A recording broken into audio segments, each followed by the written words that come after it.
ሰላም እንዴት ናችሁ? እግዚአብሔር ይመስገን ሰላም ነኝ። ዛሬ ደግሞ ፓስታ በስጋ አሰራር ይዤላችሁ የመጣሁት በጣም ቀላል በጣም ቆንጆ ነው። የእውነት ነው የምላችሁ ሞክሩት። ወደ አሰራር እናልፋለን። በመጀመሪያ እዚህ ጋር ዘይት ድስቴ ላይ ትንሽ ጨምሬ ያለሁኝ ትንሽ ተጠቀምኩት። እንዲሁም የበሬ ስጋ ግማሽ ነው ተጠቀምኩት። በደንብ አድርጌ እሳቱን አልቀነስኩትም። በደንብ አድርጌ አቁላለዋለሁኝ። እዛ ሽንኩርት ተከተፈ ሽንኩርት ከላይ ነው የሚጨምረው። እናንተ እንደ ፍላጎታችሁ መጀመሪያ ሽንኩርት አቁላልታችሁ መጨመር ትችላላችሁ። የኔን አሰራር ነው የማሳያችሁ። በደንብ አድርገን እንደዚህ ሽንኩርቱና ስጋውን በደንብ አድርገን ካዋሃድን በኋላ የቲማቲም ድልህ እንጨምርበታለን ማለት ነው። በደንብ አድርገን እናዋህደዋለን። እዚህ ጋር የተፈጨ ቲማቲም ቆዳው የተላጠ ማለት ነው አለኝ። እሱን ጨምራለሁ።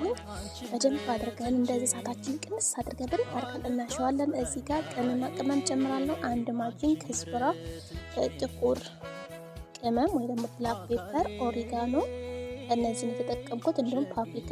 እዚህ ጋር ደግሞ አንድ ጀዘር ወይም ደግሞ ካሮት ፈቅፍቄ እሱን የተጠቀምኩት።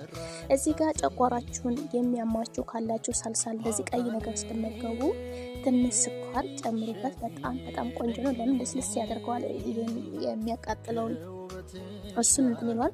በመጨረሻ እንዳያችሁ ነጭ ሽንኩርትና ዝንጅብል መጨረሻ ነው የጨመርኩት። በደንብ አድርጌ እነሱን ካዋሃድኩ በኋላ ውሃ ጨምራለሁ። የፈላ ውሃ እዚህ የተጠቀምኩት በጣም ቆንጆ ጣዕምና አሪፍ የሆነ እንዲሰጠኝ ሮዝመሪ ጨምሬያለሁ። በጎን ፓስታዬን ቀቅላለሁ። ያው ውሃ ላይ እንደ ዘይት ጨምሬያለሁ። ያው ፓስታ አንድ ላይ እንትን እንዳይጣበቅ ማለት ነው። ፓስታችንን በጎን እያበሰልን እንዳያችሁት በደንብ ሆኖ ቆንጆ ሆኖ ስጋው በስሎልኛል።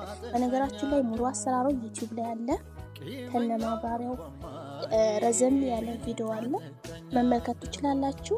እዚህ ጋር ፓስታችንና ስጓችንን በአንድ ላይ እናዋህዳለን። እኔ ስጋውን በርከት አድርጌ ስለሆነ የሰራሁት ሁሉንም ስጋ አልጨምርም፣ ትንሽ ነው የሚጨምረው። ሰርቼ ፍሪጅ ላይ ማስቀመጥ እችላለሁ። በምፈልጉበት ሰዓት እያሞቃችሁ መመገብ ትችላላችሁ። በጣም ቆንጆ በጣም አሪፍ የሆነ ፓስታ ነበር። ሰርታችሁ ሞክሩት። ይሄን ይመስላል። ባይ ባይ።